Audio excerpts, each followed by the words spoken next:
estate, Frank Lloyd Wright countryside estate in Wisconsin. To the other things that because he did other country estates. Like, technically Falling Water. Brass was an Old Brass plantation, which was, I guess, country. Yeah. It's a plantation. Falling Water. Not a plantation. Yeah. But I just think it's interesting that Taliesin...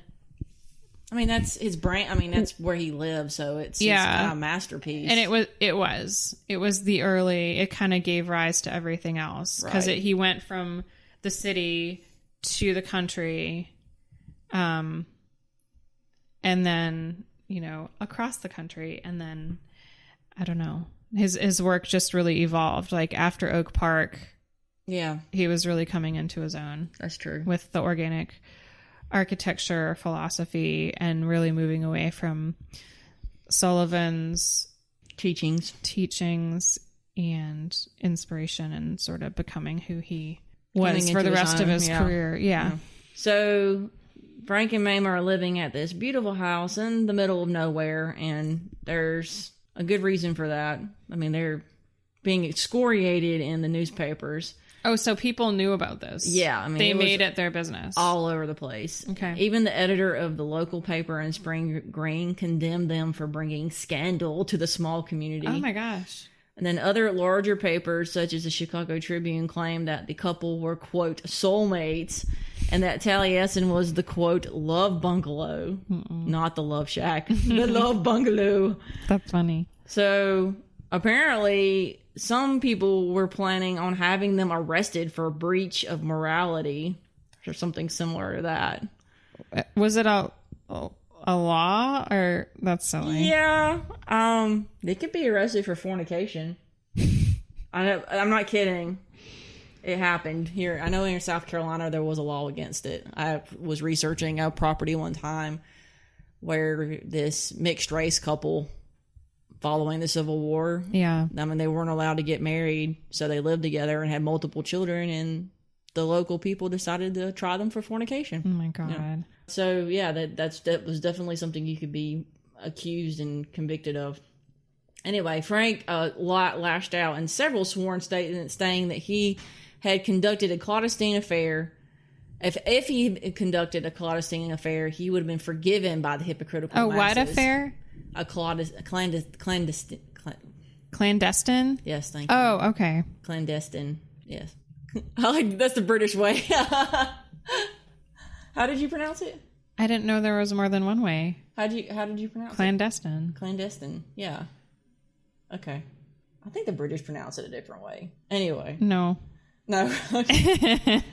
So, okay, he was that was very true. If he had been quiet about it, nobody would have said anything, but he decided to not be quiet about it. Well, it's nobody's business anyway. Well, right. He actually said, quote, I am tired. The woman is tired. We are living the life that truth dictates. Our desire is to harm nobody. Our hope is that we may benefit humanity. Our determination is to be true to our ideals at all cost. Sure. Okay, yeah. So things are pretty difficult for most of 1912. People stopped hiring him, and so there were, he had creditors banging down the doors because, he's just built this expensive place, I'm sure. Yeah. And, of course, in the grand tradition of rich people who suddenly go broke, Frank and Mame decided to travel abroad because it was cheaper. Because what else do you do? Right. And so and then nobody cares over there. They don't know who they are, I guess. So they toured Japan for most of 1913. Oh, and he loved Japan. Yeah. And then finally he got a commission back in Chicago. So they returned for him to work on that. So when he wasn't in Chicago working, he was at Taliesin with Mame. And interestingly enough, she was engaged in translating the works of a Swedish feminist named Ellen Key, which is very impressive if you ask me. Yeah. Wait, she can translate Swedish? Apparently, yes.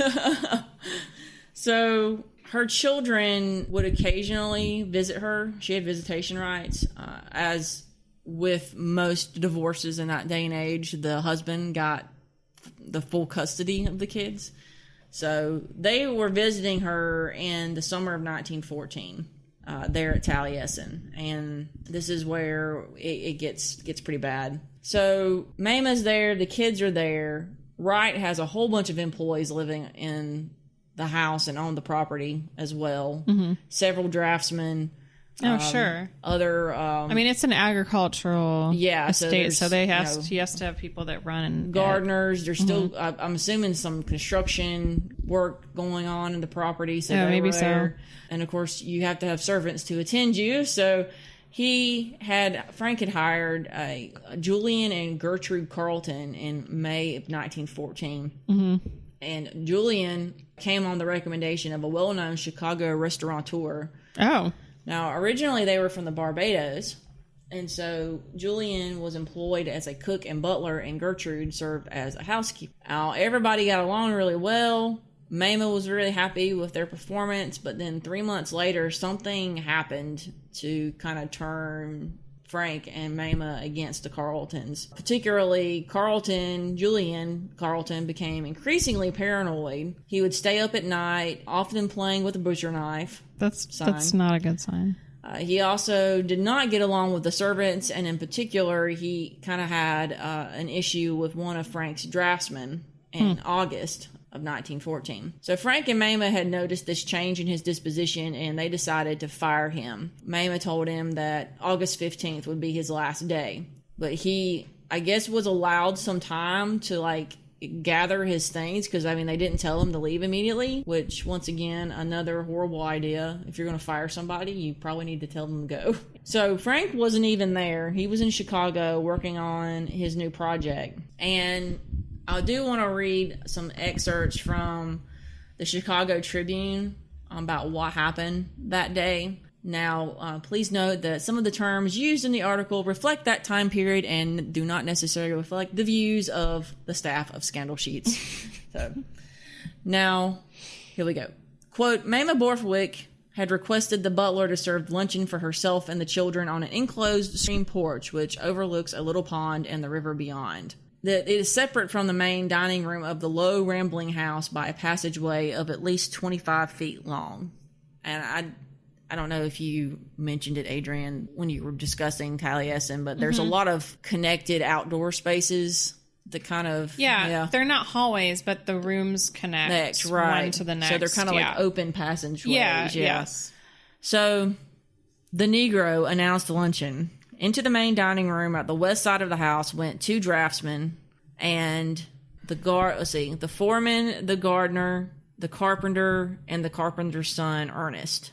The Negro saw them seated. Then he slipped quietly without and fastened all the doors and windows. He then drew some buckets of gasoline from a barrel Wright kept for his automobile and splashed it about the front part of the house. Apparently, he warned his wife to run. The servant threw a match into the fluid, and it is then believed to have seized his hatchet and dashed to the porch where Mrs. Borthwick and her two children was sitting. He cleft the woman's skull with a clean blow. He turned and hit little John. The child died in his chair, where his charred body was found later. Martha, who was a year older than her brother, apparently was running when the Negro struck her. She was found lying in the broad open court that is a part of the interior of the house. The blow from the hatchet killed her. So as we can see, they're pretty graphic in their descriptions in this time period, which always surprised me.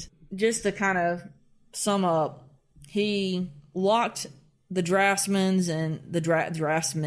and the other workers sort of in this dining room that was adjacent to the kitchen. And I think personally he actually probably killed Mama and the children and then set fire to the place. I think that's kind of the... So they didn't burn to death, they were dead, and then he burned it down. One of pretty much the only person who survived this was one of the draftsmen named Herbert Fritz. Did he just run? Well, we're getting there. Okay. Herbert, this was his account of the situation. Quote, I was eating in the small dining room off the kitchen with the other men. The room, I should say, was about 12 by 12 feet in size. And of course, a draftsman would tell us that. It's very specific. There were 2 drawers, one leading to the kitchen, the other opening into the court. We had been served by Carlton, and he left the room when we noticed something flowing under the screen door from the court. We thought it was nothing but soap suds spilled outside. The liquid ran under my chair, and I noticed the odor of gasoline. Just as I was about to remark the fact, a streak of flame shot under my chair, and it looked like the whole side of the room was on fire. All of us jumped up, and I first noticed that my clothing was on fire. The window was nearer to me than the other door, and so I jumped through it, intending to run down the hill to the creek and roll in it. I plunged through and landed on the rocks outside. My arm was broken by the fall, and the flames had eaten through my clothing and were burning me. I rolled over and over down the hill toward the creek, but stopped about halfway. So he escaped.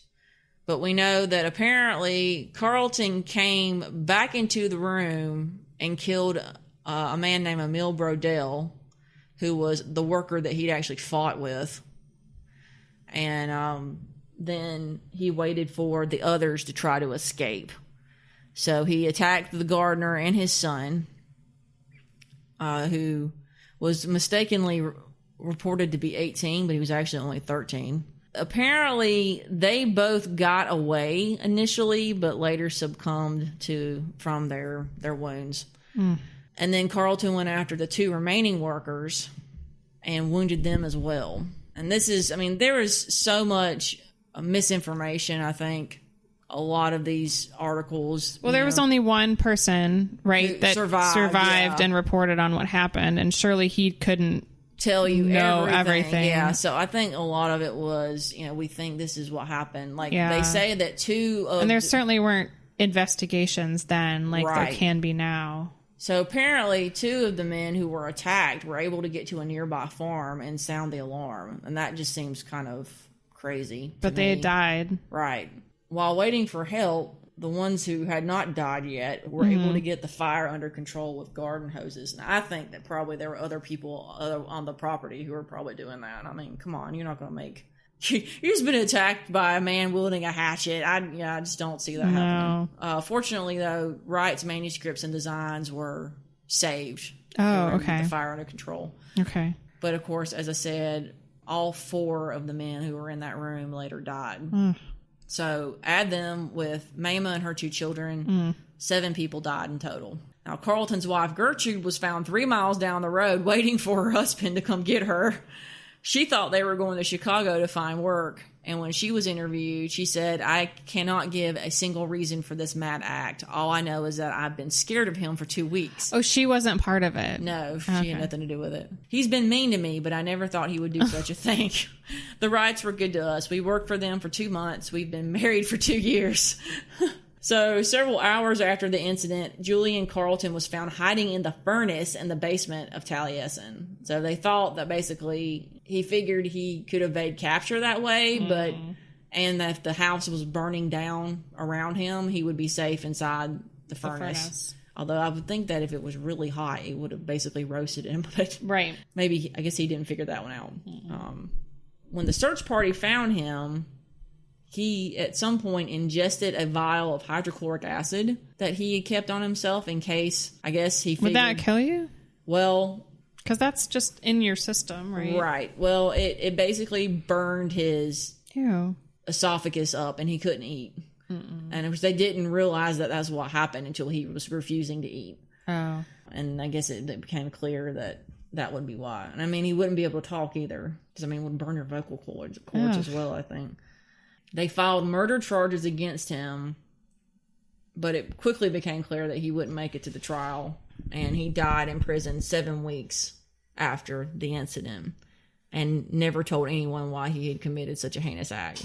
So Frank was understandably devastated. He buried Mama on the property in an unmarked grave, and her 2 children were taken back to Chicago to be buried by their father. And Frank's life changed irrevocably that day. Many say that his prairie school design ceased following Mama's death, and he later wrote, quote, "All I had left to show for the struggle for freedom of the 5 years past that had swept most of my former life away had now been swept away." It messed him up pretty bad, understandably so. poor Frank. We're going to leave him there for tonight. We will catch back up with you next week and follow up with a second installment on Frank's later life, which was just as tumultuous as the event that we just related. So we will see you next week. Ta-ta for now. Good night.